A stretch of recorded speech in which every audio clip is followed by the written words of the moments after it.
Let's map out Wakanda, the tribes, their roles, conflicts, rivalries, and how they shape the kingdom's identity. We kick things off with a quote from Black Panther 2018. Millions of years ago, a meteorite made of vibranium, the strongest substance in the universe, struck the continent of Africa, affecting the plant life around it. And when the time of men came, 5 tribes settled on it and called it Wakanda. Wakanda isn't just a nation, it's a civilization built on legacy, spirituality, and unity through diversity. But beneath the surface of vibranium-powered tech and royal ceremony lies a complex web of tribes, each with its own history, customs, powers, and political weight. Stay with me as we break each one down. Before we enter Wakanda, a heads up. Wakandan lore is vast. If you're a fan of deep-cut comics and mind-blending MCU references, hit that like button and subscribe for more explorations into Marvel's hidden dimensions. Every like, every comment, every new subscriber helps us keep bringing you insights you won't get anywhere else. We appreciate your support. Let's get right into it. To understand Wakanda, you have to understand its tribes. Because the story of the Black Panther isn't just about one hero, it's about 5 tribes that once stood divided, eventually united, and in some cases, still remain at odds. The first to rise was the Panther Tribe, later known as the Golden Tribe. These were the people who followed Bashenga, the first Black Panther who was chosen by the goddess Bast herself. Bashenga drank the heart-shaped herb and united the other tribes under one banner to protect Wakanda and its sacred vibranium.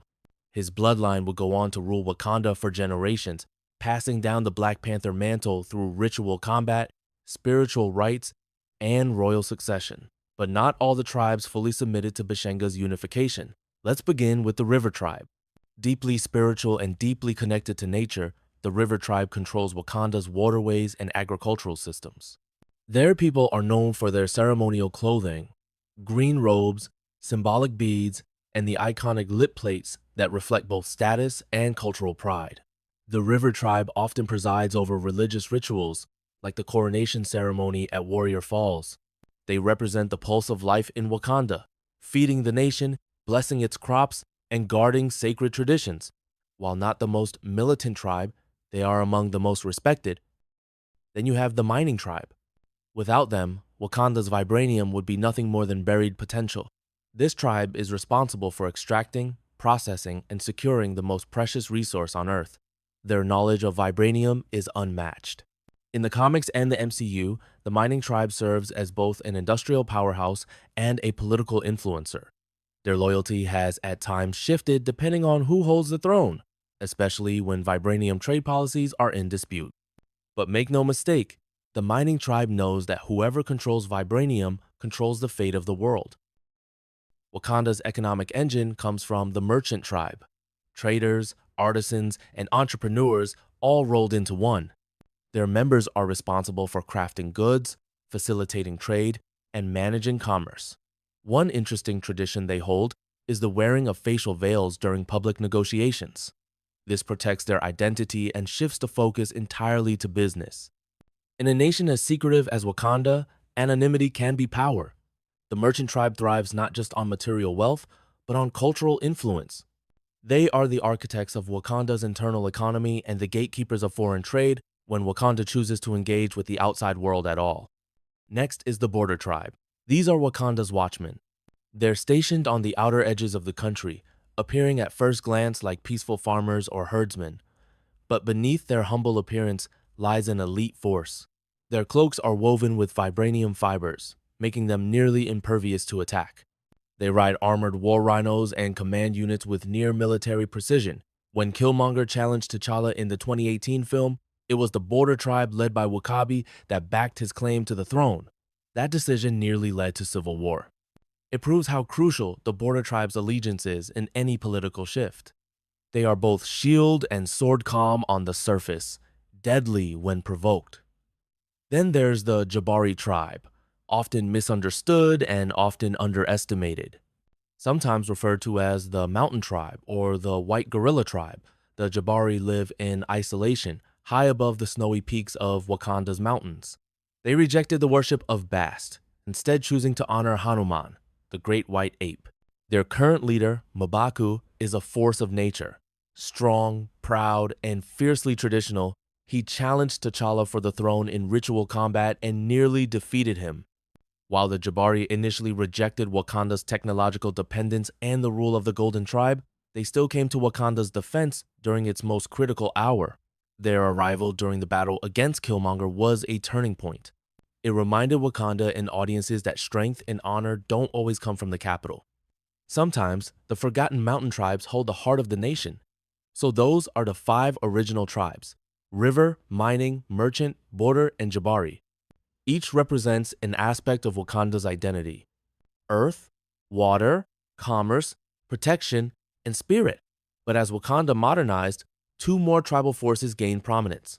The Golden Tribe, as mentioned before, is descended directly from Bashenga. This is the royal family: T'Challa, Shuri, Ramonda, and their ancestors.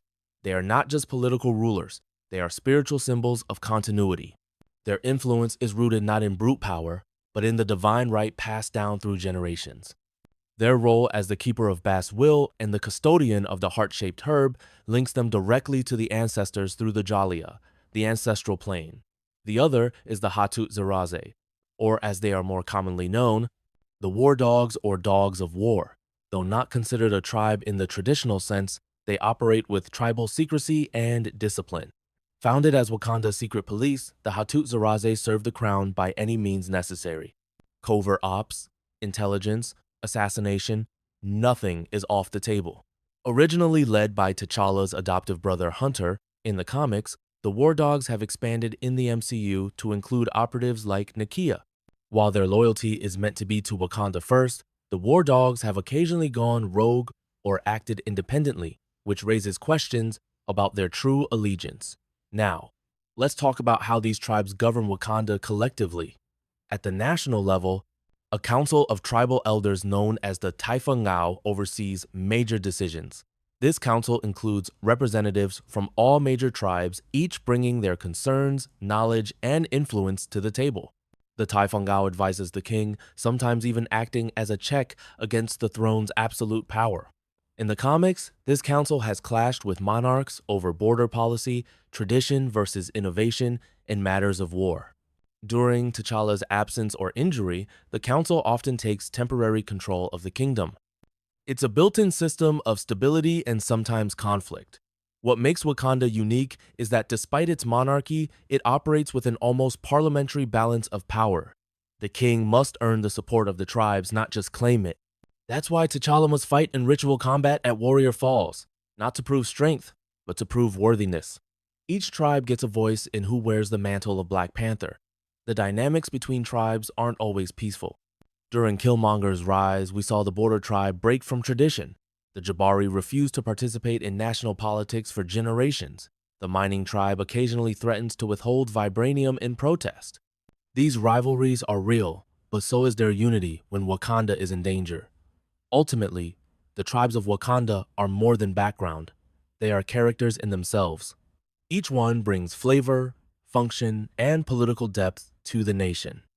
From the ritual dances of the River Tribe to the silent trades of the Merchant Tribe, from the snowy chants of the Jabari to the calculated tactics of the War Dogs, each group carries Wakanda's legacy on its shoulders. Understanding these tribes helps us understand why Wakanda is so strong. Its strength doesn't just come from technology or vibranium, it comes from balance. A system where tradition meets strategy, where isolation meets global awareness, where every voice matters, sometimes in agreement, sometimes in protest. That is Wakanda. That is what makes the Black Panther's kingdom unlike any other in the Marvel Universe. This is your full breakdown of Wakanda's tribes, their power, their purpose, and their place in Marvel's most legendary nation. Don't forget to hit that like button and subscribe for more explorations into Marvel's hidden dimensions. Until next time, Wakanda forever.